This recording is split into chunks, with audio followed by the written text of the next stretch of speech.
Ich hab deine Mutter kennengelernt, als ich noch ein Niemand war. Ich hatte nichts, ich hatte niemanden, doch sie war da. Ich hab bei ihr gewohnt, sie hat sich um mich gekümmert. Doch ich merkte schnell, dass das alles keinen Sinn hat. Ohne Perspektiven, was konnte ich ihr schon bieten? Jungs wie ich waren für Mädchen doch nur Parasiten.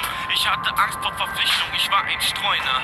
Ich zog den ganzen Tag mit Kumpels um die Häuser. Wir haben uns oft gestritten, die Fetzen sind geflogen. Erst schreit man sich laut an, dann glätten sich die Wogen. Wir sind im Bett gelandet, wie kann das anders sein? So ist das nun mal, wenn die Frauen einem Mann verzeihen. So ging das jeden Tag weiter, bis zu dem Tag, als sie anrief und geweint hat. Sie klang verzweifelt, jetzt kam der Hammer. Ich dachte, sie sei fremdgegangen, doch sie war schwanger. Du bist mein Sohn, ich liebe dich, ich liebe dich.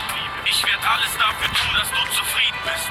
Ich mach meinen Fehler wieder gut, ich beweis es dir. Du bist mein Fleisch, mein Blut, du bist ein Teil von mir. Du bist mein Sohn,